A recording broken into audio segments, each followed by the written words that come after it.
News Radio 1000 KTOK. I'm Gwin Faulconer Lippert. It's our monthly update. And as of January 1st, if you have taken an Oklahoma Turnpike, then you will have noticed an increase in the toll. Yes, that is something that will affect every Oklahoman that takes the Turnpike. Yes.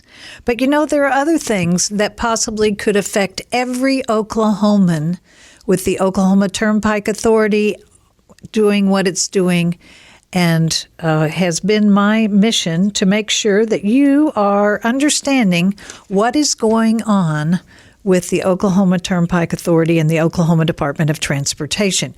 Joining me tonight for our monthly update is Randy Carter. He is the Director of Strategic Communications for the Oklahomans for Responsible Transportation. He is joined by Tassie Hirschfeld, who is also a board member of that organization, and she was one of the first plaintiffs in the open meeting lawsuit where they were cited, the Turnpike Authority, for willful deception. And now it doesn't seem to be stopping them, but there are some interesting things ahead. So Randy Carter and Tassie Hirschfeld, welcome to 1000 KTOK. Randy, can you bring us up to speed on why we care about these projects? What are these projects that they call Access Oklahoma? Well, and like we like to call it, Excess Oklahoma, but it all starts with the Oklahoma Turnpike Authority has a long history of broken promises. I'm sure you are, and all our listeners out there are well aware of the fact that the Turner Turnpike is now 70 years old, and initially they promised us that was going to be paid off in 40 years and become a free road. It is not, and they have no intention of making it a free road, just one of their litany of broken promises.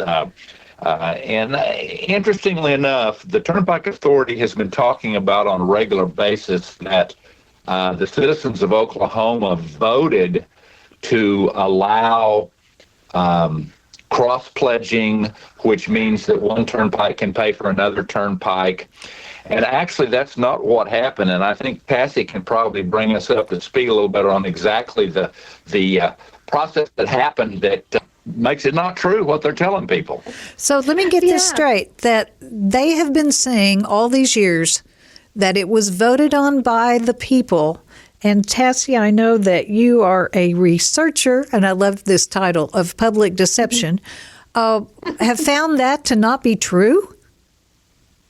Well, you are absolutely correct. The Turnpike Authority for years, based on nothing other than their own strange imaginations, have been saying that there was a vote of the people to support diverting revenues from one turnpike to another one indefinitely, and that all of these resource streams could just be pooled, but that's not actually what happened at all. There was never a referendum. Well, there was a referendum, but not for that. The referendum just changed the makeup of the board. And then there was legislation that was put through. And again, this is, I believe, in the 1960s. And no one in the contemporary era has ever approved this. And the state legislature in that time period was very much under the malevolent influence of Gene Stitt, who again, under federal investigation, convicted of multiple felonies. So, in my opinion, was probably not a straightforward or honest process that desperately needs to be revisited, because it's just created this ever-expanding monster that is now reaching into everybody's pockets to grab all kinds of money.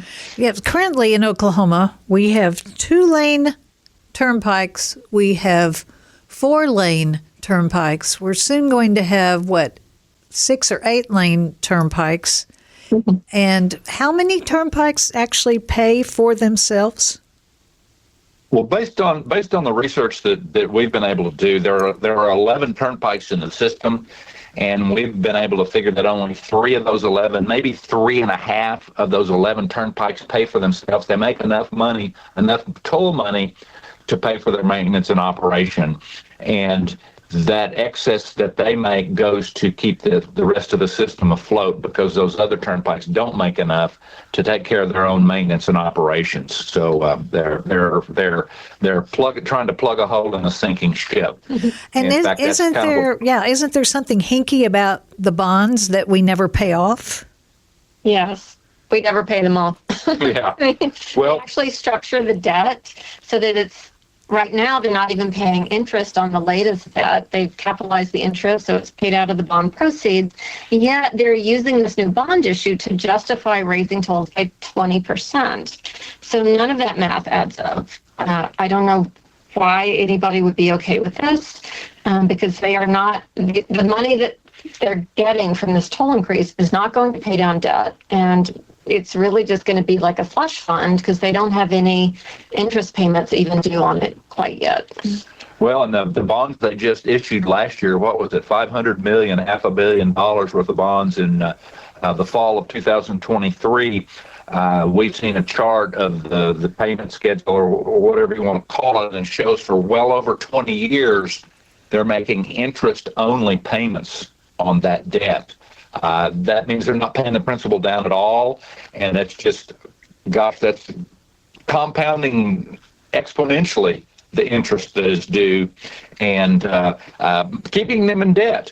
There are still bonds on the Turner Turnpike that keep that turnpike in debt, and I believe the way the Enabling Act reads is if a turnpike is, the bonds are paid off, then that turnpike becomes a free road to the citizens of Oklahoma, but yet they just keep renewing bonds on that Turner Turnpike, which is the original one. I think one of our researchers figured out, I believe the debt on the Turner has been refunded or refinanced 7 times. And so there should be limitations on this, right? Like, you should not have unlimited debt that goes on forever. That's not a good plan. Well, and now we're expanding the Turner Turnpike. Of course we are. They're Because making you it have more unlimited lanes. debt that goes on forever. You're going to have unlimited expansions that go on forever. And so where are our tax dollars going? No, there are no tax dollars that go towards this. This is all money that's raised by toll. And we're even questioning, they've been advertising with this toll increase that they say is necessary. Part of the reason they say it's necessary is because they have these 3 new proposed turnpikes through Cleveland County and McLean County, the Tri-City Connector, the East-West Connector, and the Southern Extension. And that's the real crux. That's where the real issues are with this Access Oklahoma program that you talked about. To bring your listeners up to speed, that is their main proposal, is to build 3 new turnpikes through Cleveland County, wreaking havoc, creating devastation. Well over 600 properties will be devastated by a Category 5 turnpike that will just, it'll look like a tornado's been coming through and taking all our homes for a road that's unwanted and unnecessary. Well, and if it's anything like the Kickapoo Turnpike, it will be like having your own private highway, just in that you will pay the toll and you will be one of very few on that highway. And well, interesting. Go ahead. No, you go ahead, please. I was going to say, interestingly enough, about the Kickapoo, one of the things that the Turnpike Authority is required to do by their own trust agreement, by the agreement that they have with the bondholders, is that they are supposed to have traffic and revenue studies done that will show projected revenue for a particular turnpike before those bonds are even issued. Well, the company that provides those did not supply that on the Kickapoo till well into the construction process of that turnpike. So they issued bonds without having the necessary documentation to even ascertain if those if the bonds would be able to be paid off. And we're seeing by the traffic counts that they have now that the projections that did come in after the fact are still way under, the turnpike is way underperforming those projections. So it's a bad model. It's a bad operating procedure, and we're not happy about it. Well, and I am not happy about it. I do not have property that excess Oklahoma is coming through. But I can see where there is some real problems with this.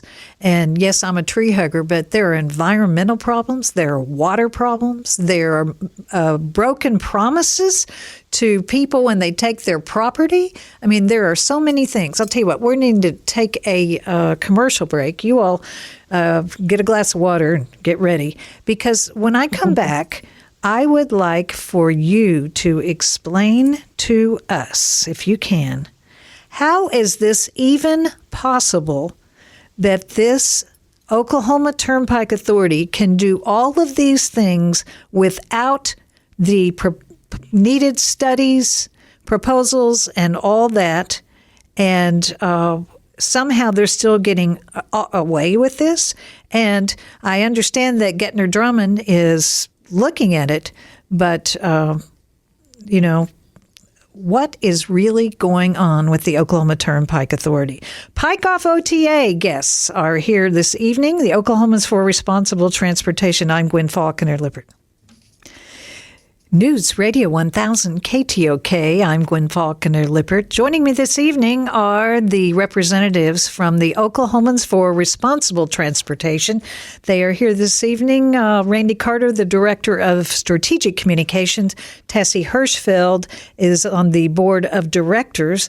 And we are talking about a program called Access Oklahoma, but it's really needs to be called Excess Oklahoma, and my friends will tell you why. So pick it up from there. Why can the Oklahoma Turnpike Authority get away with what it is doing? Raising tolls, committing, I can't prove that. We need Gettner Drummond to rule on this. Well, we are anxiously awaiting the results of his request to the state auditor, Cindy Byrd, for an audit, an investigative audit, which is a lot more intense than just a regular audit. But if the Attorney General asks for an investigative audit, he must think there's some shenanigans going on, or, I mean, what's the point of even going after something like that? Basically, these toll increases that you're talking about are nothing but taxation without representation. They're a tax to every driver that chooses to drive on those roads, and they have no say in it whatsoever.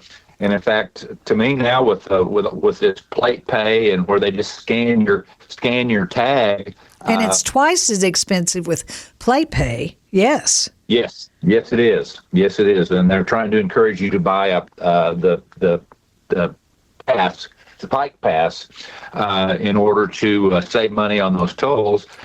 And I think, if somebody does get caught with a big old plate pay bill, I think they actually can choose to convert that over to a Pike Pass, and they will give them the better rate if they want to do that. But I certainly wouldn't want to do that. It irritates the dickens out of me. But and interestingly enough, they're saying that they're increasing the tolls an average of 15%, which is a big increase, quite frankly. And I talking about their math, and I was just reminded of this. Initially, when this Access Oklahoma program came out, which was almost 3 years ago, it come February. Yes. February 22nd, 2022, a date that will live in infamy, in my mind anyway. Yeah. But, what they initially came out with, it was a $5 billion project, which seemed astronomical in the first place. It's bigger than any other state agency, but it's just astronomical. But after all the shenanigans that have been going on, and based on inflation, they're now telling us it's going to cost $8 billion, a $3 billion increase in 3 years because of inflation. What was the inflation? Is it 3% a year? So a 9% increase or a 60% increase? I don't know how they're working their math and where they're getting anyway, it doesn't make sense. It doesn't make sense to me at all that people would be gullible enough to think that that big of an increase based on inflation. Maybe so how are they getting away with this? Seriously. Well, that is a good question. And I will tell you, like, some of what they're doing is technically a violation of statute. A lot of what they're doing is a violation of their trust agreement. And every entity that is supposed to provide oversight just kind of waves them through, and it's like, oh, you boys go build your highway, borrow the billions of dollars, you just go on, go have fun. And it's a grotesque dereliction of duty. Nobody's looking out for the public. There was one member of the Transportation Commission who actually said he voted no on Access Oklahoma, and he said, I'm here to represent the public. Why aren't you? But then everybody else just voted and nobody paid attention to him. So that's kind of where we are. Well, it's been interesting to me, the alliances, if you will, that have come out of this that are not ones that you might normally see, because I know that the Pike OTA people felt very strongly about the 3 Supreme Court justices that were up for review, whatever. And at the same time, an ultra-conservative think tank organization were against them as well.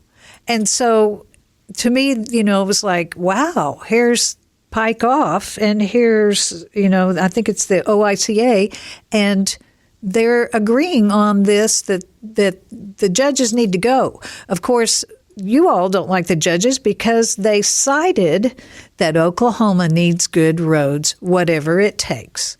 And so, and of course, the other side, we're saying, oh, they're so liberal. Those judges are so liberal, or there's conflict of interest or whatever. So who or what is it going to take to stop this? I'm so sorry that Stan Ward has passed away. He was a valiant legal mind when this started, and now he has passed away. What's next? Well, we have actually, I think, to me, the secret sauce of our coalition is that nobody likes corruption. Like, it doesn't matter where you are in the political spectrum. When public officials are betraying the public trust, when they're racking up billions of dollars in debt for unneeded projects, somebody's pockets are getting lined. And so we've sort of joined forces with the group that just had a rally at the Capitol protesting some of the wind turbine, the excessive use of eminent domain. And we really feel like there's a lot of grassroots momentum just for real reform, for a government that actually listens to people instead of just trying to grab every single resource and get away with it. So Bravo. We can really exert some effort. I am in agreement with you, and I'll tell you what, I need to take another break, but when we come back, I would like your opinion. I think that tomorrow, Gettner Drummond is going to announce his candidacy for governor.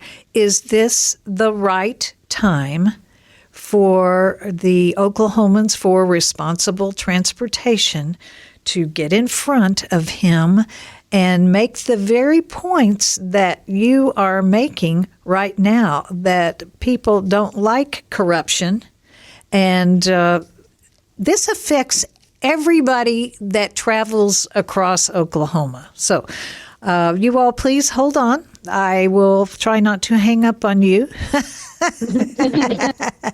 I'm talking to Randy Carter, who is the Director of Strategic Communications, and Tassie Hirschfeld. They are with the Oklahomans for Responsible Transportation and Pike OTA. If you want to know more, go to their Facebook page and their website, and I think you will be impressed. I'm Gwin Faulconer Lippert. You're listening to 1000 KTOK.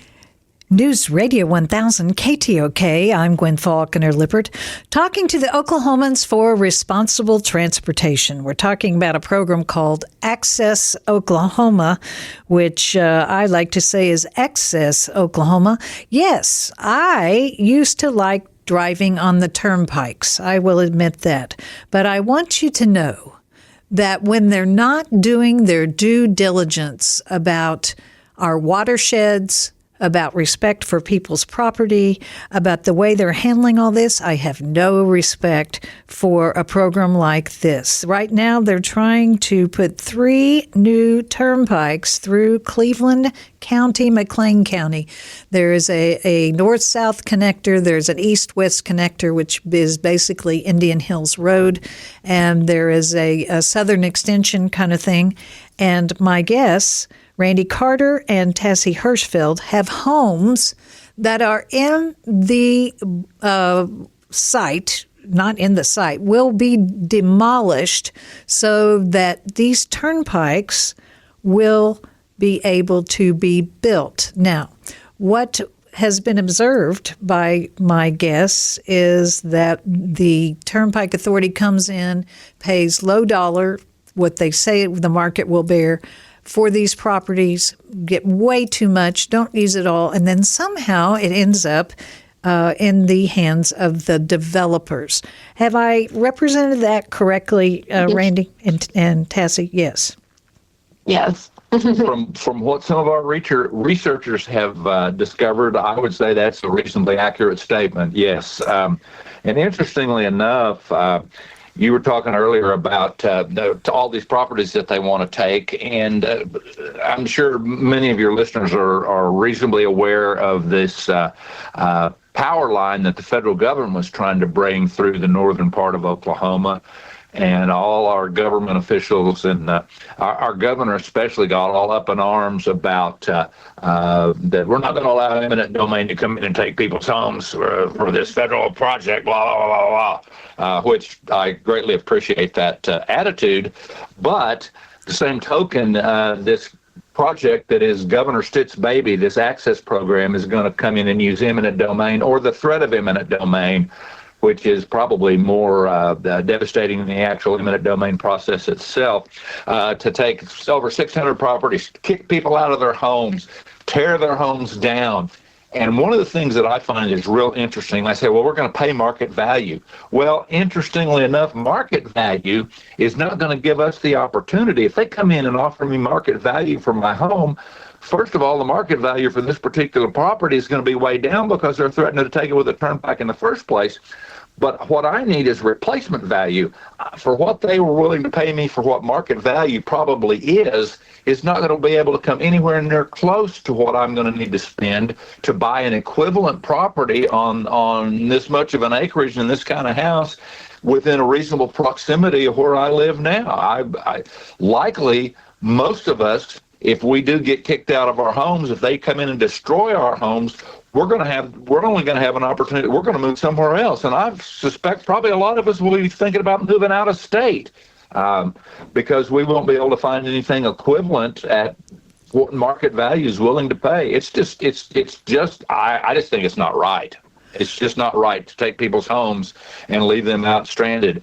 And I remember Stan Ward, of course, we don't have to worry about him now. Unfortunately, we lost a great man in all of this, but can you imagine what was it, 82, 83? He was going to have to be kicked out of his home, find a new place to live at that age, and his health obviously was not the greatest. That's unconscionable in my opinion. I agree. And, I had hope at one point because it went so close to Toby Keith's property and all that he has built. And now we've lost that warrior in addition to Stan. So do you think siding up to Gettner Drummond is a way? And then before we get lost on that, because that's speculation, I want to know what is the legislation that you all are trying to propose in order to get a handle on the Turnpike Authority? Well, some of our state legislators are working with us on some legislation to try to bring the Turnpike Authority under more control. I believe, again, I haven't seen the final version of any of these bills, but I believe there's some proposed legislation, and frankly, I don't remember who's proposing it, that they want to have an audit before there's any kind of a toll increase. I believe also that there's been some talk, and again, it's a little premature right now to talk about specifics on these bills that may come up, but I believe that there's some talk about requiring legislative approval before tolls can be increased. Well, and isn't there supposed to be legislative approval before they plan a turnpike? Again, in theory, there is, but in practice, especially with that Supreme Court ruling, they can just do whatever they want. What was that Supreme Court ruling? Tell me. Well, we had challenged the legality of the Southern Extension route because the legislatively authorized route is way on the other side of the city going in a different direction. So for us, it was like, this isn't authorized.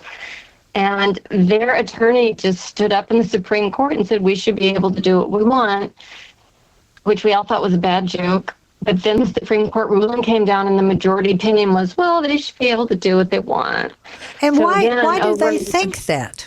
Why would the Supreme Court think that a government agency should be able to do whatever they want? To put a road wherever they want, right? Like, this is not a non-damaging thing. So, this is speculation, but the judge who authored the opinion, his spouse is very embedded in the state chamber, and we really do see a lot of conflicts of interest. He really should have recused, and we requested that he recuse. He's always written favorable opinions for the Turnpike Authority. He's always ignored requests to recuse. Gotcha. So I'll tell you what, I'm going to have to take a break, but when we come back, I want you to marshal us into action so that you all aren't just out there by yourself. How can we help you, help us all? It's difficult because, yes, a nice highway is a nice highway, but have you thought about the fact that paying for this nice highway doesn't ever seem to stop? And you have no say on how much it costs. And you have no say on whether it will take your drinking water. Hello? This is 1000 KTOK. I'm talking with Randy Carter and Tassie Hirschfeld.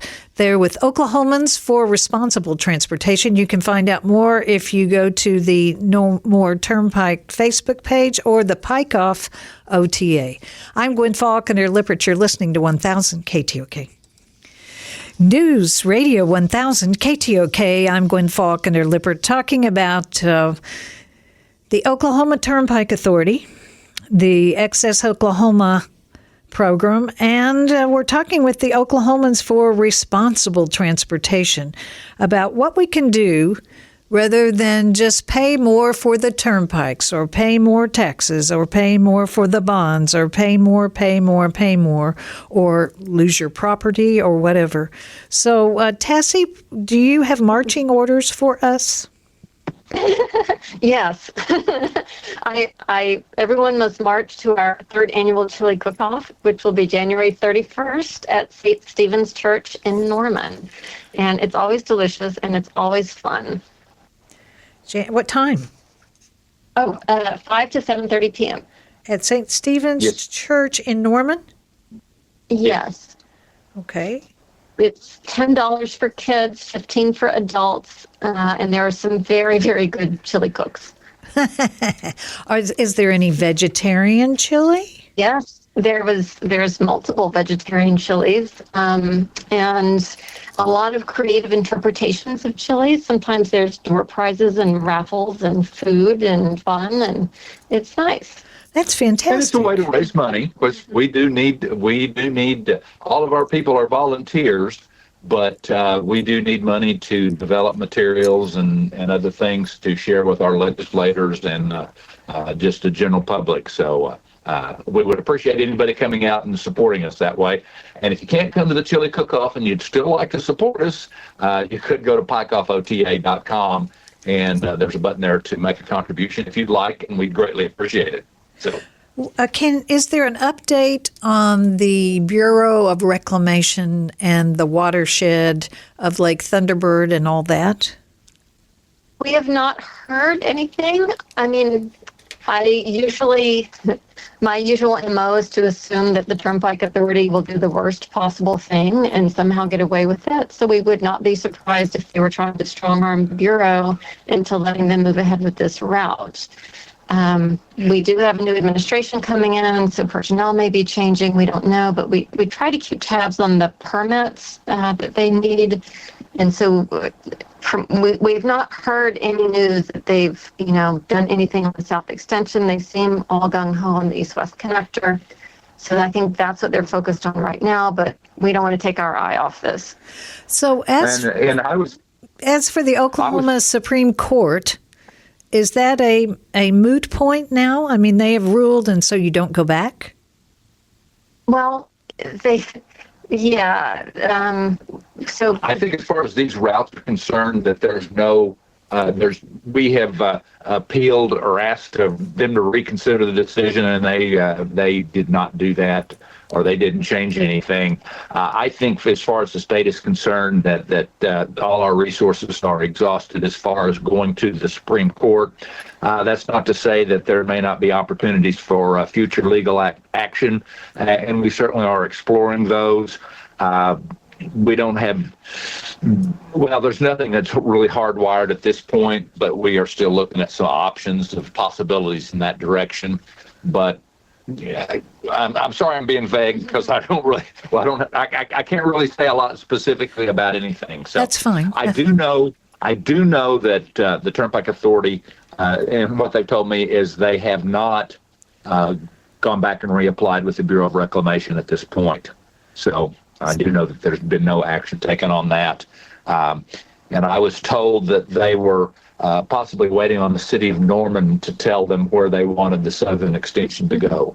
So, again, what is the status with the city of Norman? I know that at one point they denied working with the Turnpike Authority. Where is that now?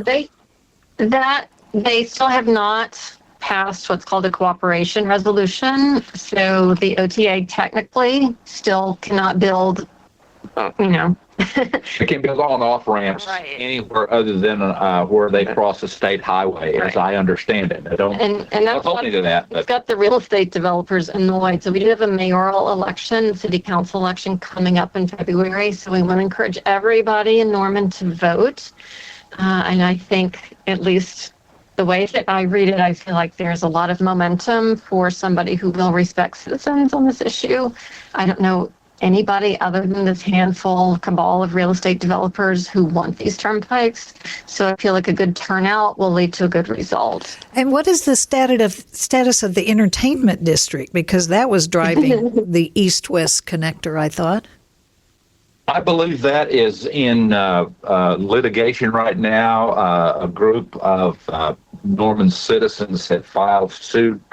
Again, I'm kind of on the periphery of this, but I believe what they've done is they've claimed that the petition is not legitimate, and they are asking a judge to rule on that. I know some of the parties involved last week and this week, were involved in some depositions on that case. But what it basically means is there will not be a vote on that TIF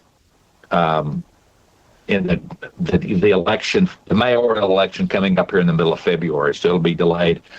But that's kind of surprising me that they filed suit like that, because it's just delaying the possibility of their project even further. But maybe they're afraid. Maybe they're afraid that the vote will be drastically against the TIF, and they want to put it off as long as they can. But I don't know. That's just kind of speculation on my part. But I do know that there are depositions that are going on that case. So one more time, tell us how we can support pikeoffota.com. Go to pikeoffota.com. There is a button there that says donate. Just click on that, and you can either donate to Pike Off OTA, or you can donate to the Oklahomans for Responsible Transportation Foundation. Those donations to the foundation are tax deductible based on our IRS status. I believe it's a 501c3, which means that any of your contribution can be tax deductible. So either place would be greatly appreciated. Any contribution that you'd be willing to make would be greatly appreciated. You can do a one-time deal, or you can set up like some of us who make a monthly contribution, and none of that money goes to salaries. Again, like I said, we're all volunteers doing this out of the goodness of our heart or the fear of our property being taken. Or to just remind people democracy matters and that they cannot trample on voters and get away with it. Not this time. Well, and I'm hoping that the people of Tulsa will join in and take back some of their rights. My goodness, the Gilcrease Turnpike and the Creek Turnpike and all of that. It's just, people need to be more informed about what is happening and hopefully talk to their legislators about taking OTA and making them accountable, if I may say that. Well, I think as far as the people at the Gilcrease, I think they were informed at the very beginning.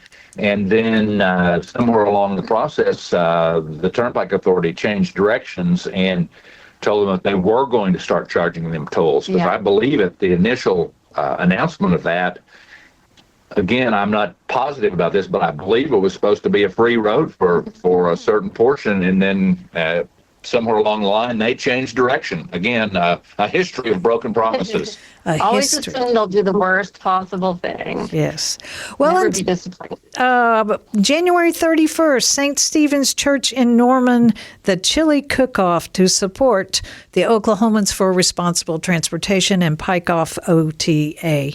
Thank you all. Thank you, Randy Carter. Thank you, Tassie Hirschfeld. You are my heroes, and I appreciate you more than you know. Put on your capes now and fly away. Thank you so much. In the meantime, you all should find out more. Maybe when you get on the Turnpike, I don't do turnpikes anymore, but when you get on the Turnpike, if you notice that your toll is increased, it will, rally your memory that you need to be more involved with what is going on with the Oklahoma Turnpike Authority. Thank you all for listening, and thank you all for being there. You're listening to 1000 KTOK.